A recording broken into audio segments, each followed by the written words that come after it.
কেমন আছো সবাই আমার ছোট বন্ধুরা?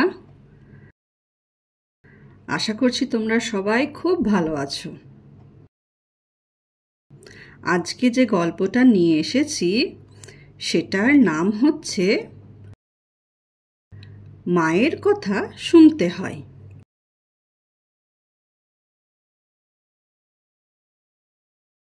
একটা ছোট্ট গ্রামে একজন ব্রাহ্মণ থাকতেন। একদিন কোনো কাজে তার অন্য এক শহরে যাবার প্রয়োজন হয়েছিল। গোছগাছ সেরে তৈরি হয়ে তিনি যখন বেরোতে যাচ্ছেন, মা তখন তাকে বললেন,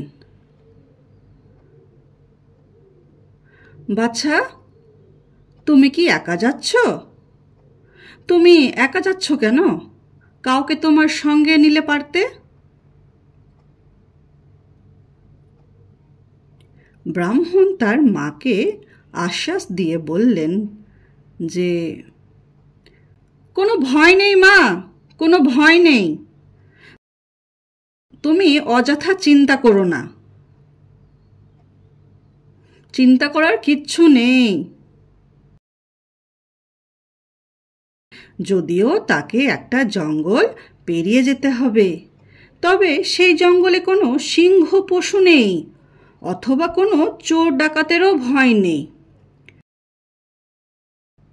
সঙ্গে শুধু শুধু কাউকে নিতে যাবে কেন? মা তবু বললেন,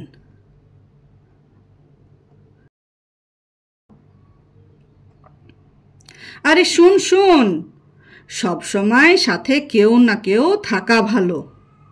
কখন কি হয় আগে থেকে বলা যায় নাকি? আগে থেকে তা বলা যায় না তো, সেই জন্যই বলছি।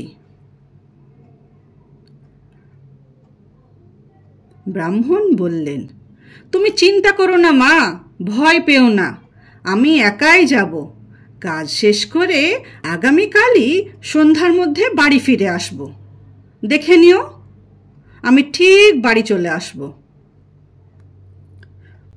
কিন্তু মায়ের মন তো, মায়ের মন কিন্তু এতে মানল না। তিনি বাড়ির পিছনের দিকে কুয়োর কাছে গেলেন আর সেই কুয়ো থেকে একটা কাঁকড়া তুলে আনলেন। সেটা ছেলের হাতে দিয়ে বললেন, আমার মন সায় দিচ্ছে না বাবা, কেবল মনে হচ্ছে তোমার একা যাওয়া ঠিক হচ্ছে না। তাই ধরো এটা, এই কাঁকড়াটা অন্তত তোমার সাথে থাকুক। অগত্যে ব্রাহ্মণ তার মাকে সন্তুষ্ট করার জন্যই শুধুমাত্র সেই কারণেই কাঁকড়াটা নিলেন এবং যে ব্যাগে কতগুলি কর্পূর টুকরো ছিল সেই ব্যাগে রেখে দিলেন। তারপর ব্যাগটা কাঁধে ঝুলিয়ে তাড়াতাড়ি বেরিয়ে গেলেন। তখন গ্রীষ্মকালের দুপুর,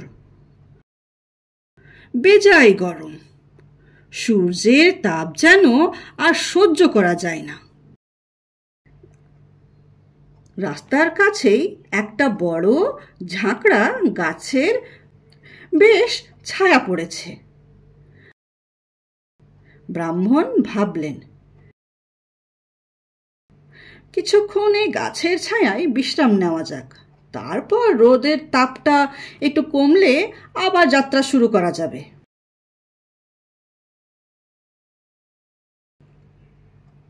এই ভেবে ব্রাহ্মণ গাছের ছায়ায় বসলেন। দুপুরের খাওয়া খেলেন খুব আরাম করে। তারপর গাছের শীতল ছায়ায় একটু আরাম করে শুলেন। ভীষণ ক্লান্ত ছিলেন বলে চট করে ঘুমিয়েও পড়লেন।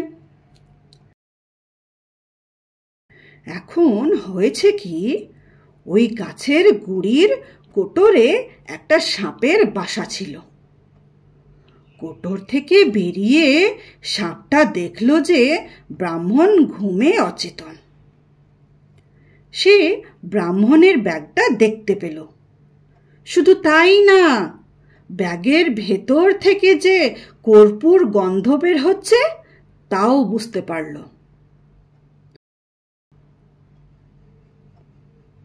সাপেরা কর্পূরের গন্ধ খুব ভালোবাসে, তাই সে ব্যাগটার দিকে এগোতে লাগলো এবং কোনো রকমে ব্যাগের মধ্যে গলে গিয়ে কর্পূরের টুকরোগুলি খেতে লাগলো। কাকড়া জেগে গিয়ে ব্যাগের বাইরে এসে এক কাণ্ড করল। রাগের চোটে কাকড়া তার দাঁড়া দিয়ে সাপটাকে শক্ত করে ধরে তার রক্ত চুষে খেতে আরম্ভ করল। সাপটা তো মরেই গেল। এবার ব্রাহ্মণের ঘুম ভাঙল। তিনি বড় একটা হাই তুললেন, হাত পা টান টান করলেন।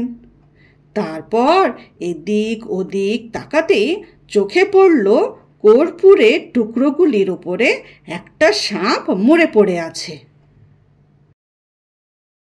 তার প্রাণ বাঁচাবার জন্য ভগবানকে তিনি অসংখ্য ধন্যবাদ দিলেন। তিনি বুঝতে পারলেন যে আসলে কাঁকড়াটাই তাকে বাঁচিয়েছে। তিনি এখন মনে প্রাণে বুঝতে পারলেন যে প্রত্যেকেরই মায়ের কথা মান্য করা উচিত।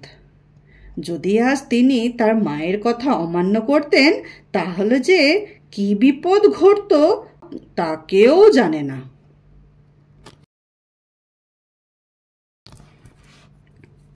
শুনলে তো কত সুন্দর একটি গল্প। এই গল্পটা থেকে আমরা কি শিক্ষা পাই? এই গল্পটা থেকে আমরা এটাই শিক্ষা পাই যে সবসময় মায়ের কথা মান্য করে চলতে হয়, অর্থাৎ মায়ের কথা মেনে চলতে হয়।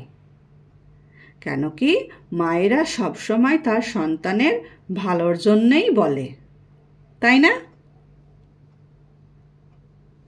তোমরা কে কে মায়ের কথা মেনে চলো আমাকে কমেন্টে জানাবে, ঠিক আছে?